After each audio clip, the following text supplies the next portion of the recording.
The October 2nd murder and dismemberment of journalist and U.S. resident Jamal Khashoggi in the Saudi consulate in Istanbul has not caused President Donald Trump to change Washington's policy toward Saudi Arabia. The fact is, maybe he did, maybe he didn't.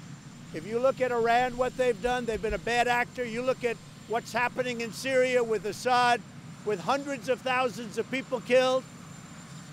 We are with Saudi Arabia. We're staying with Saudi Arabia. Lawmakers from both parties slammed Trump's statement of solidarity with Saudi Arabia, including outgoing Senate Foreign Relations Committee Chairman Bob Corker.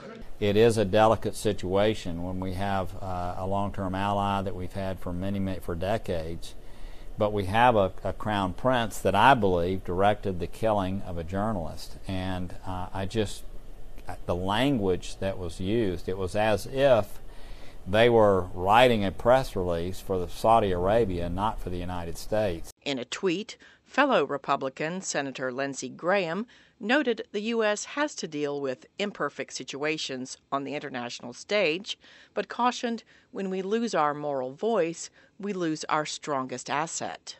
Secretary of State Mike Pompeo has been especially vocal criticizing human rights abuses in Iran, but told a radio interviewer Wednesday that Saudi Arabia has moved forward on important human rights issues.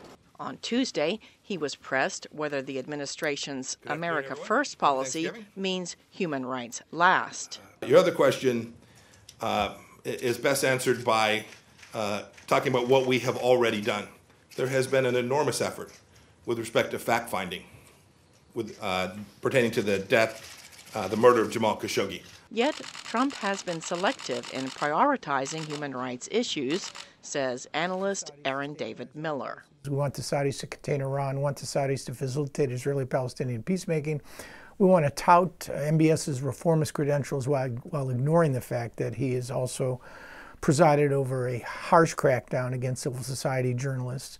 And in the murder of Khashoggi, Miller cited Russian President Vladimir Putin as another example of a world leader who the U.S. and many other countries continue to deal with, despite the Russian government's alleged involvement in the assassination of journalists, political opponents, and former spies.